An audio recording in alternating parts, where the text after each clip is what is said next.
Story with Binaca. सुनिए कहानी Binaca की जुबानी। हाजिर है सादत हसन मंटो की कहानी अनारकली।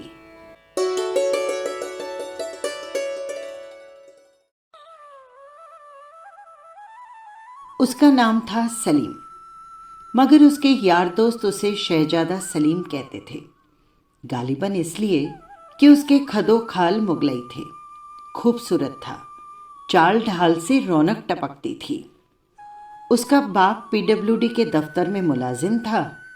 तनख्वाह ज़्यादा से ज़्यादा 100 रुपये होगी, मगर बड़े ठाठ से रहता। जाहिर है कि रिश्वत खाता था।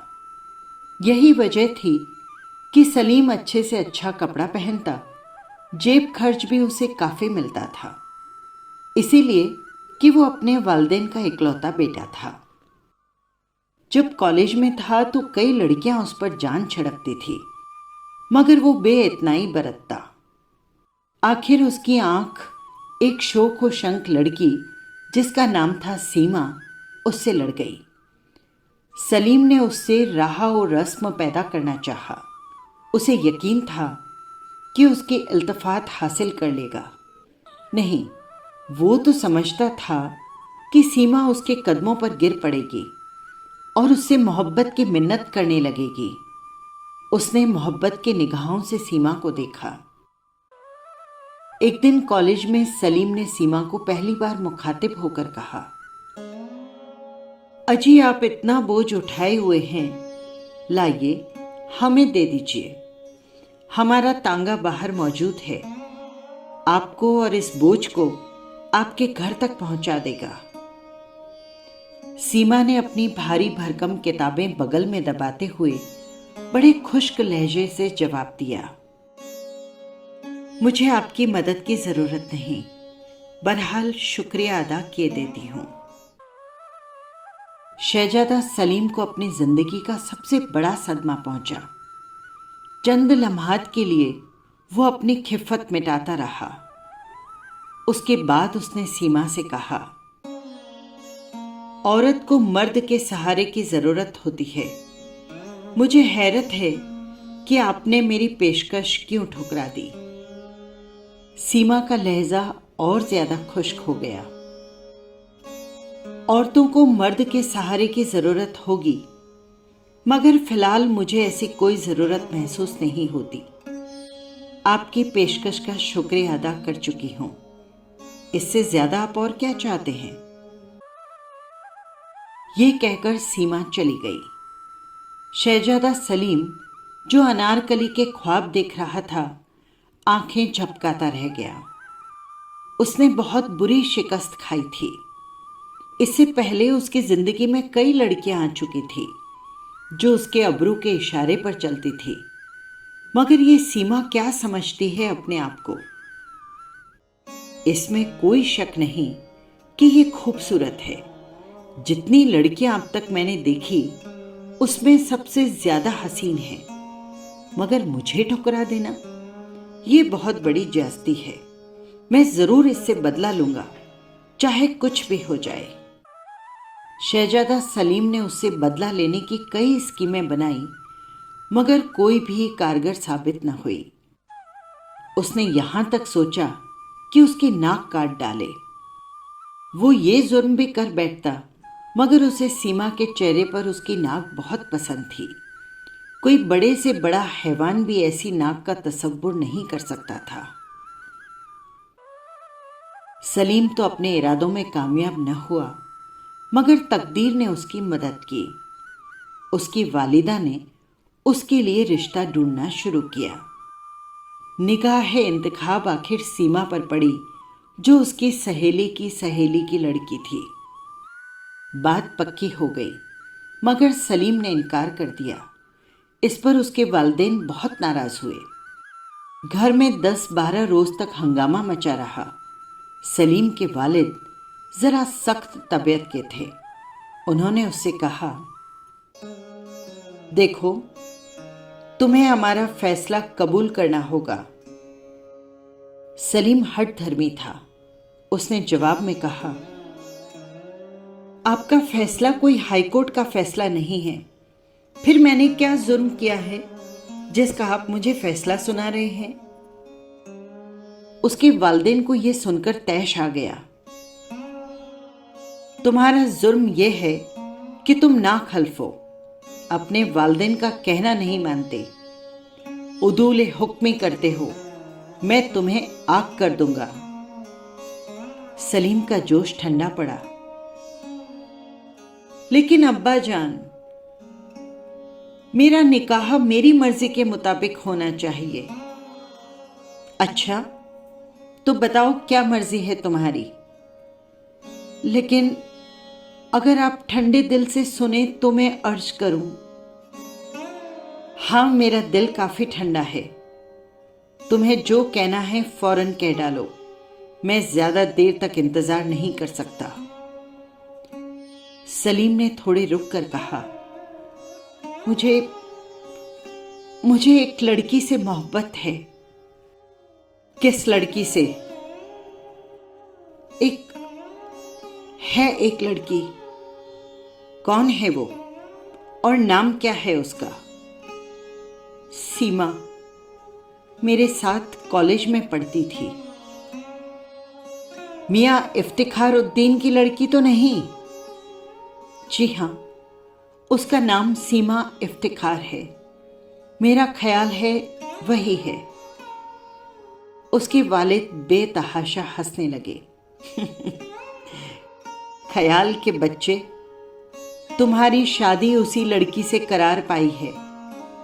क्या वो तुम्हें पसंद करती है? सलीम बौखला सा गया।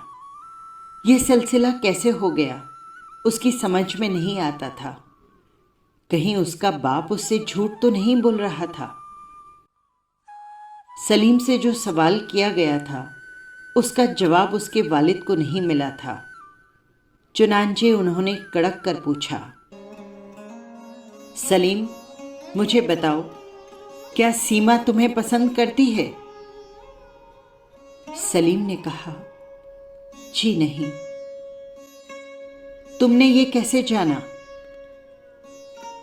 उससे एक बार मैंने मुख्तसर अल्फाज में मोहब्बत का इजहार किया था, लेकिन तुम्हें उसने इस काबिल न समझा। जी हाँ, बड़ी बेरुखी बरती। सलीम के वालिद ने अपने गंजे सर को थोड़ी देर के लिए खुजलाया और कहा, तो फिर यह रिश्ता नहीं होना चाहिए। मैं तुम्हारी मां से कहता हूं कि वो लड़की वालों से कह दे लड़का रजामंद नहीं। सलीम एकदम जज्बाती हो गया। नहीं अब्बा जान, ऐसा न कीजिएगा। शादी हो जाए तो सब ठीक हो जाएगा। मैं उससे मोहब्बत करता हूं और किसी की मोहब्बत अकारत नहीं जाती। लेकिन आप लोगों को, मेरा मतलब है सीमा को ये पता न लगने दीजिएगा कि उसका ब्याह मुझसे हो रहा है, जिससे वो बेरुखी और बेइतनाई का इजहार कर चुकी है। उसके बाप ने अपने गंजे सर पर हाथ फेरा। मैं इस मुतालिक सोचूंगा। ये कहकर वो चले गए। उन्हें एक ठेकेदार से रिश्वत वसूलनी थी, अपने बेटे की शादी का इंतजाम जो करना था। शहजादा सलीम जब रात को पलंग पर सोने के लिए लेटा तो उसे अनार की कलियां ही कलियां नजर आई। सारी रात वो उसके ख्वाब देखता रहा। घोड़े पर सवार वो बाग में आया है, शाहना लिबास पहने, अस्प ताजी से उतरकर बाग रविश पर जा रहा है। क्या देखता है कि सीमा अनार के बूटे की सबसे ऊंची शाख से एक नौखेज कली तोड़ने की कोशिश कर रही है। उसकी भारी भरकम किताबें जमीन पर बिखरी पड़ी है, जुल्फें उलझी हुई हैं और वो उचक उचक कर उस शाख तक अपना हाथ पहुंचाने की कोशिश कर रही है, मगर हर बार नाकाम रहती है। वो उसकी तरफ बढ़ा। अनार की झाड़ी के पीछे छुपकर उसने उस शाख को पकड़ा और नीचे की तरफ झुका दिया।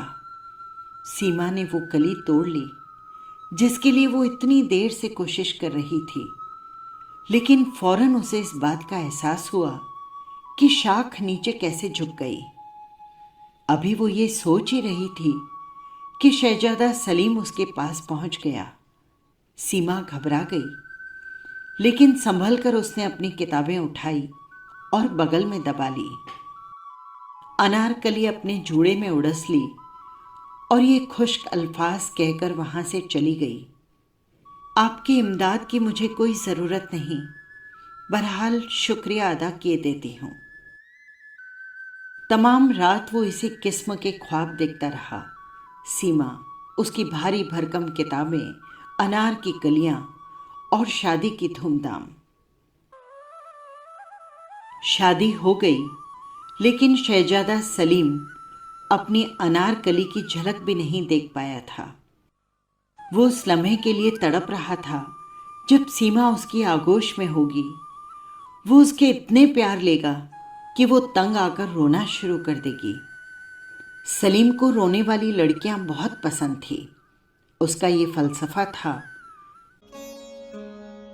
औरत जब रो रही हो तो बहुत हसीन हो जाती है। उसके आंसू शबनम के कतरों की मानिंद होते हैं जो मर्द के जज्बात के फूलों पर टपकते हैं, जिनसे उसे ऐसी राहत, ऐसी फरहत मिलती है जो और किसी वक्त नसीब नहीं हो सकती। रात के 10 बजे दुल्हन को हुस्न-ए उरूसी में दाखिल कर दिया गया। सलीम को भी इजाज़त मिल गई कि वो उस कमरे में जा सकता है। लड़कियों की छेड़छाड़ और रस्मों रसूम सब खत्म हो गई थी। वो कमरे में दाखिल हुआ। फूलों की सजी हुई मसहरी पर दुल्हन घूंघट काढ़े रेशम की गठरी सी बनी बैठी थी। शहजादा सलीम ने खासे एहतिमाम कर लिया कि फूल अनार की कलियां हो। वो धड़कते हुए दिल के साथ मसहरी की तरफ बढ़ा और दुल्हन के पास बैठ गया। काफ़ी देर तक वो अपनी बीवी से कोई बात न कर सका। उसको ऐसा मालूम होता था कि उसके बगल में किताबें होंगी जिनको वो उठाने नहीं देगी। आखिर उसने बड़ी ज़ुर्रत से काम लिया और उसने कहा, सीमा। ये नाम लेते ही उसकी ज़ुबान खुश्क हो गई, लेकिन फिर उसने ज़ुर्रत फरहाम की और दुल्हन के चेहरे से घूंघट उठाया। वो भौचक्का रह गया। ये सीमा नहीं थी, कोई और लड़की थी। अनार की सारी कलियां उसको ऐसा महसूस हुआ कि मुरझा गई हैं। बस यही थी कहानी। आपको कैसी लगी कमेंट बॉक्स में ज़रूर लिखिएगा। और हाँ, यदि आपने चैनल को सब्सक्राइब नहीं किया हो तो कर लीजिएगा, जिससे हर कहानी सीधे पहुंच सके आप तक। फिर मिलेंगे किसी नई कहानी के साथ। नमस्कार।